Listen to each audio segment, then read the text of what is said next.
Di tepinya sungai Serayu, waktu fajar menyingsing,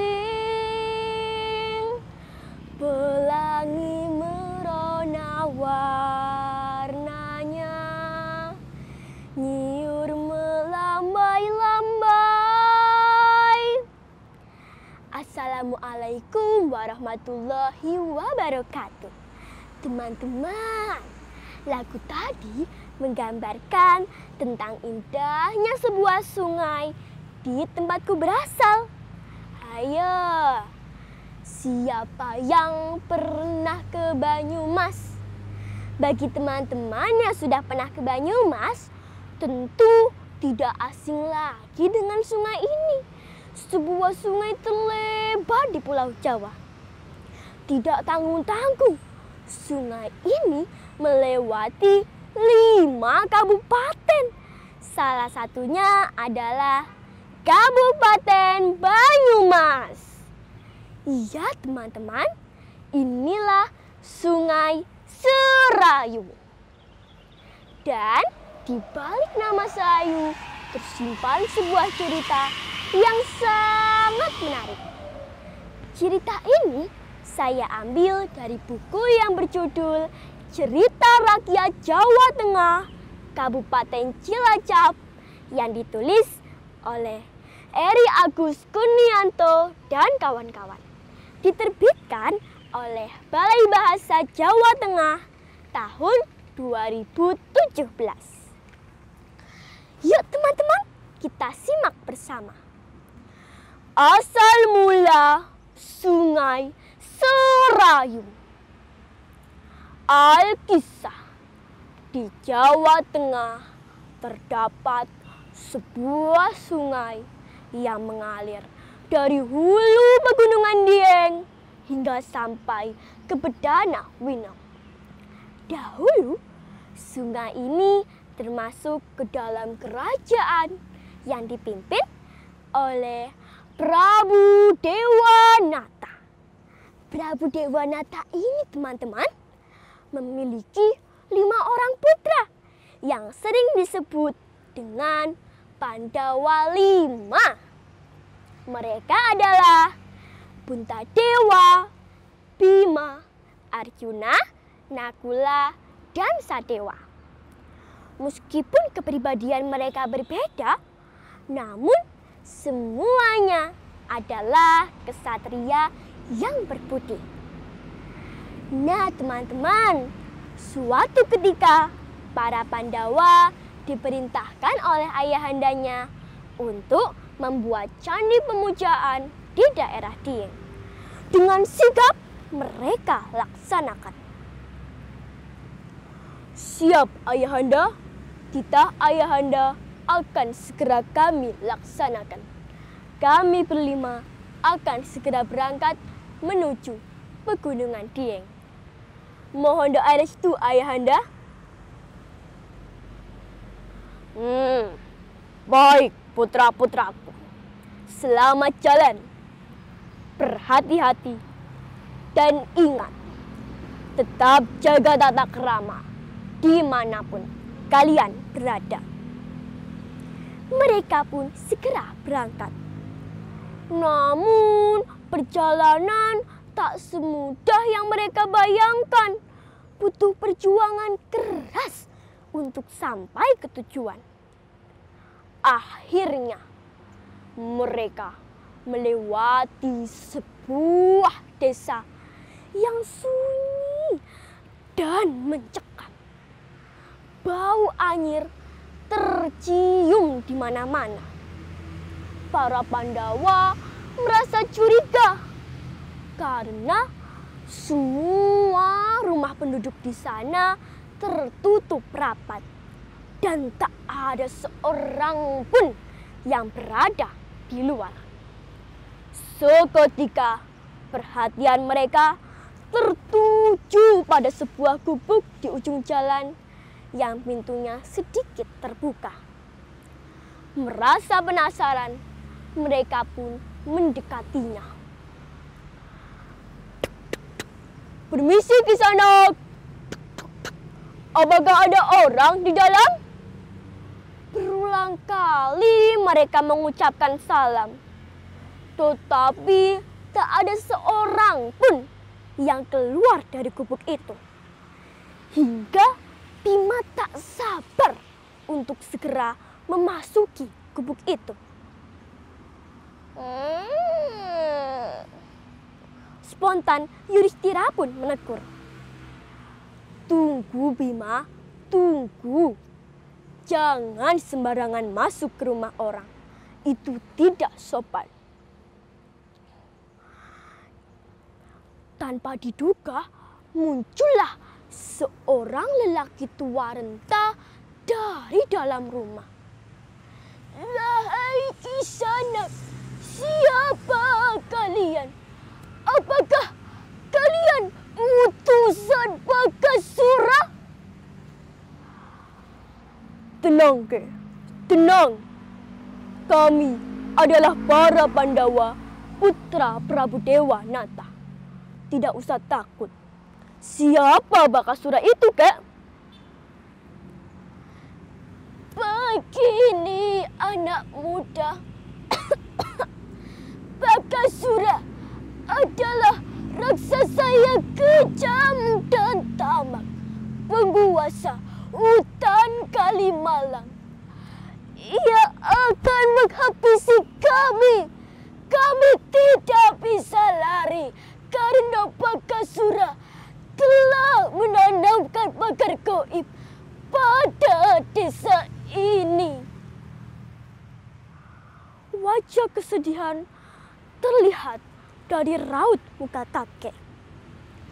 Ketika sedang berbincang, mereka dikagetkan oleh suara dentuman langkah kaki Bakasura disertai gemuruh angin. Dung, dung. Hei penduduk Ega Cakra, mana persembahan untukku hari ini? Daging siapa lagi yang akan aku makan?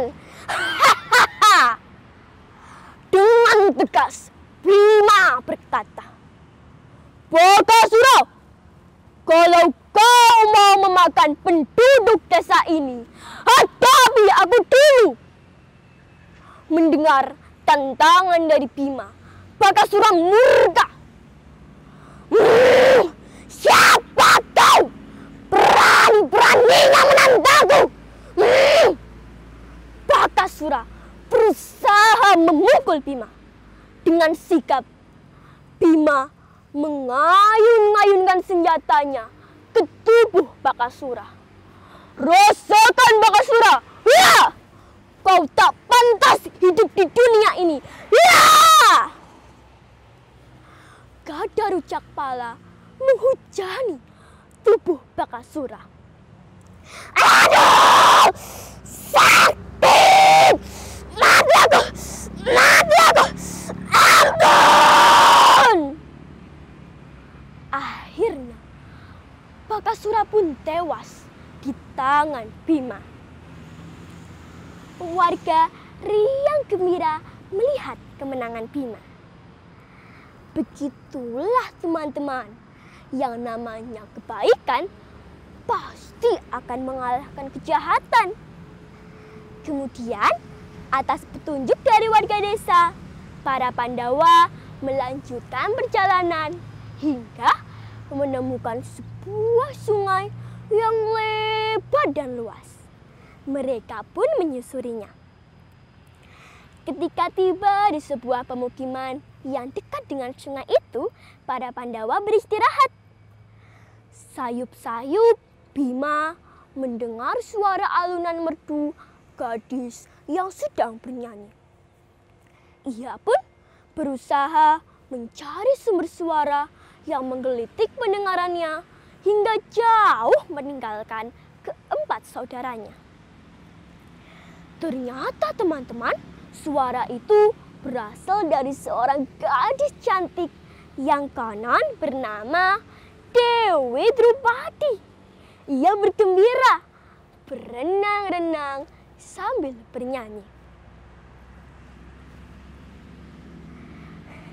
Aduh segere banyune ing sendang, ilang larane wis mari ramriang. Banyune bening anyenengke ati, uga ra lali mring tindak kang suci. Ia terus bernyanyi sambil bermain air. Celung plak, celung plak. Bima terpana dengan apa yang dilihatnya. Wow, siapa gadis cantik itu? Apakah dia bidadari yang turun dari kahyangan? Apa aku sedang bermimpi? Ah, tidak. Ini nyata. Sira ayu tenan.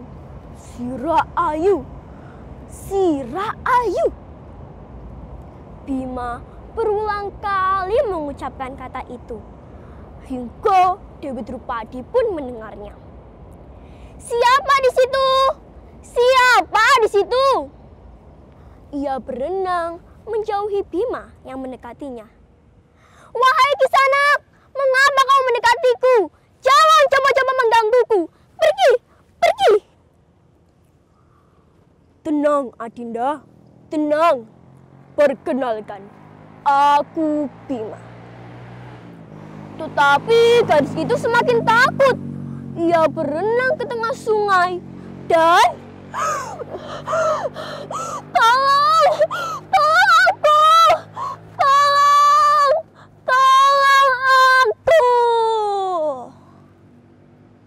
Ia pun tenggelam di tengah sungai itu.